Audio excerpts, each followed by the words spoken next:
اللہ تعالیٰ یہ خواب کیوں دکھاتا ہے بندوں کو؟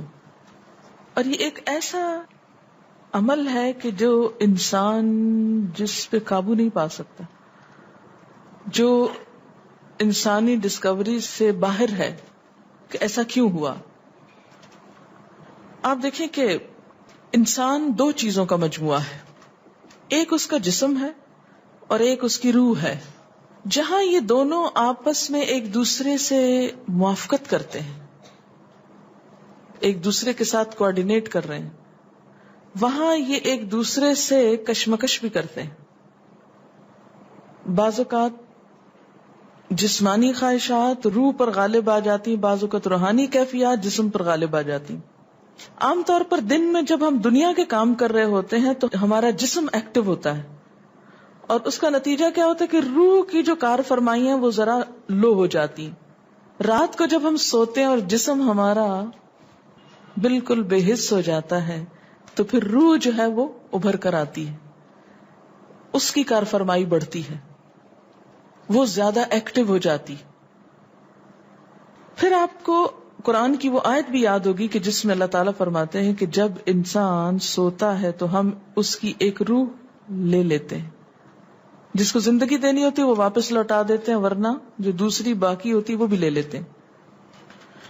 اب یہ جو روح نکلتی ہے نا ایک ہمارے جسم سے، تو یوں لگتا ہے کہ جیسے وہ مختلف جگہوں پہ وانڈر کرتی ہے، یعنی گھومتی پھرتی، اور بعض اوقات دور دراز پہنچ کے مثلا کسی مردے سے جا ملاقات کرتی، کیونکہ روح تو ایک لطیف چیز ہے نا.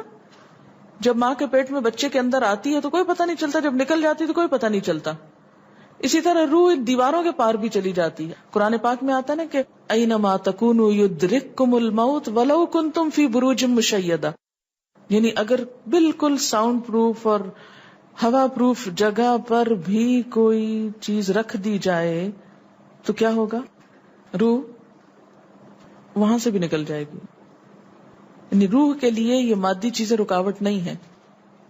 اب آپ دیکھیں جو لوگ مر جاتے ہیں بعض اوقات آپ کی ان سے ملاقات ہوتی اور آپ کو یوں لگتا ہے جیسے آپ ان کو چھو کر آئیں، اور ایسا ممکن ہے کہ وہ جو سوتے وقت ایک روح آپ کی نکلی وہ ٹریول کرتے کرتے اس مقام پہ جا پہنچی جہاں وہ مردہ روح تھی، اور اس نے اس سے جا کر باتیں بھی کی، کچھ میسج بھی لیے، کچھ اور بھی. تو اس سارے کو ہم واضح طور پر نہ جان سکتے ہیں، اس کی حقیقت نہ سمجھ سکتے ہیں، لیکن بعض خوابوں کو انٹرپریٹ کرنے میں یہ چیز آپ کو مدد دے گی کہ ایسا کس طرح پاسبل ہے. آپ اپنے بستر پر لیٹے ہوئے اور روحانی طور پر آپ خواب میں آپ کہیں اور پہنچے ہوئے.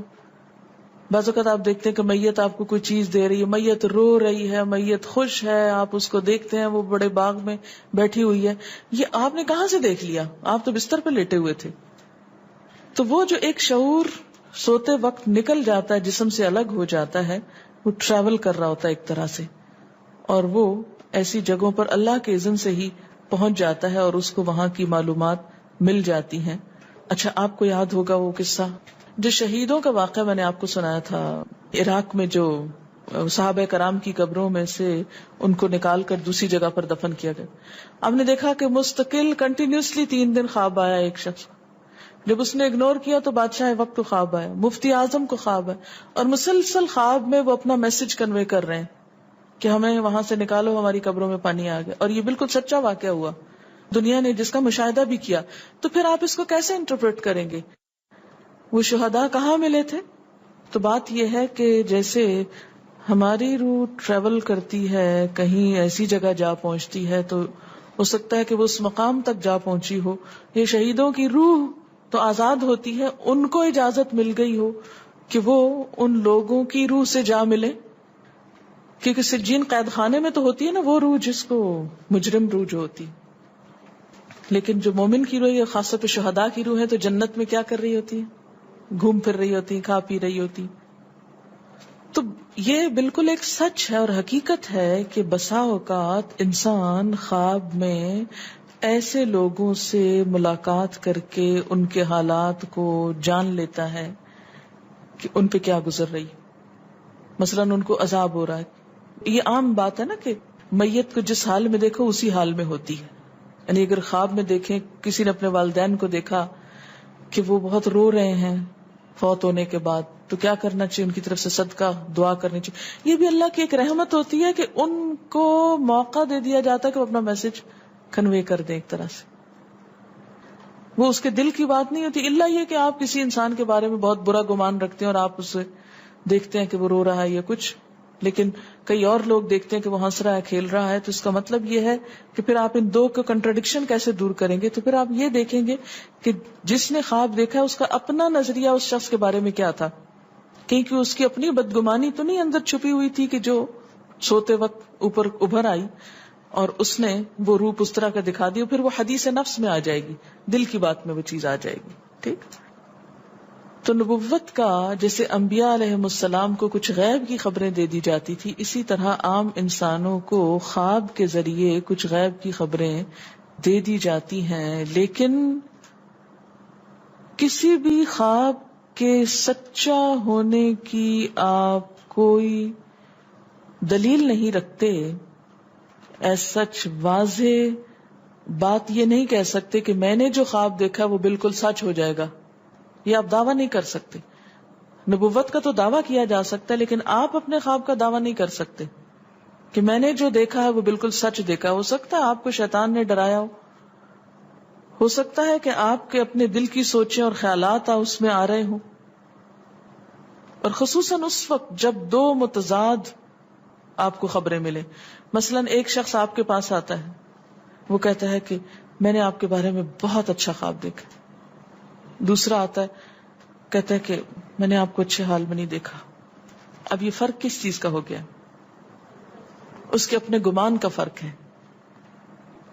ایک آپ کے بارے میں گمان اچھا رکھتا ہے، وہ آپ کو اچھا دیکھنا چاہتا ہے لہذا وہ آپ کو اچھا دیکھ رہا ہے، اور دوسرا آپ سے حسد رکھتا ہے اور وہ آپ کو ہر قیمت پہ ختم ہوتے دیکھنا چاہتا ہے. وہ ویسے تو مار نہیں سکتا آپ کو، لہذا خواب میں مار لیتا ہے اور خواب میں آپ کا حال برا دیکھ لیتا ہے.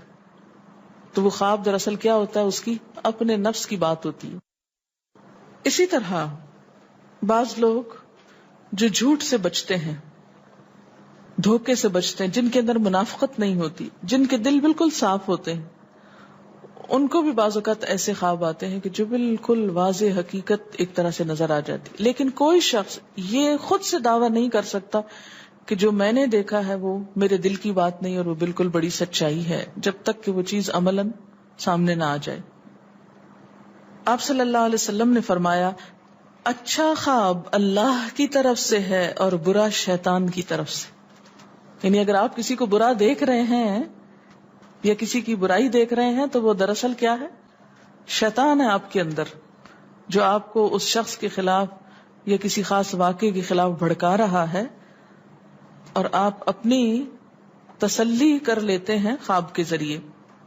فرمایا پس جب کوئی شخص پسندیدہ خواب دیکھے تو اسے صرف اس شخص سے بیان کرے جس سے محبت اور اعتقاد ہے. یہ میرا مشورہ نہیں، نبی صلی اللہ علیہ وسلم کا ہے آپ سب کے لیے. بخاری اور مسلم کی روایت ہے کہ جب کوئی اچھا خواب آپ دیکھیں تو کیا کریں؟ اس کو بتائیں جس سے آپ محبت رکھتے ہو، وہ آپ سے بھی رکھتا ہو اور جس پر آپ کا اعتماد ہو. جیسے حضرت یعقوب علیہ السلام نے کیا کہا تھا بیٹے کو کہ مجھے تو بتا دیا، بھائیوں کا نہیں بتانا. اور جب مکروہ خواب دیکھیں تو حق تعالی سے اس خواب کے شر اور شیطان کے فتنے سے پناہ مانگے. جب برا خواب دیکھیں تو اس خواب کے شر اور شیطان کے فتنے سے پناہ مانگے کہ شیطان بہکانے لگا انسان کو. اچھا آپ دیکھیں کہ بعض اوقات یہ ہوتا ہے کہ جسے ہمارا کسی سے اختلاف ہوا ہے، عقیدے میں، گھر کے جھگڑے میں، کسی ذاتی اس میں، تو ہم کمزور ہوتے ہیں، مجبور ہوتے ہیں، اس کو کچھ کہہ نہیں سکتے. تو پھر ہم بعض اوقات اپنی تسکین کیسے کرتے ہیں؟ خوابوں میں کرتے ہیں. مثلاً ایک لڑکا کسی سے شادی کرنا چاہتا ہے اور وہ کر نہیں پاتا، اس کو وہ رشتہ مل نہیں رہا، تو وہ خواب میں دیکھتا ہے کہ اس کی شادی اس سے ہو گئی ہے، اس لڑکی سے. تو بعض خوابوں کی نوعیت بس صرف اتنی ہوتی، اس سے زیادہ اس کی حقیقت نہیں ہوتی. اچھا بعض اوقات جیسے کسی سے ضد ہے، عداوت ہے، دشمنی ہے آپ کی، اب آپ اس کو خواب میں برا دیکھ رہے ہیں، اس کی برائی دیکھ رہے ہیں، تو یہ دراصل کیا ہے؟ شیطان کا شر ہے جو آپ پہ غالب آ گیا ہے. آپ اس کی برائی چاہتے ہیں، ویسے کچھ کر نہیں پاتے، مجبور ہیں آپ، تو آپ خواب کے ذریعے وہ اپنی تسلی کر لیتے ہیں.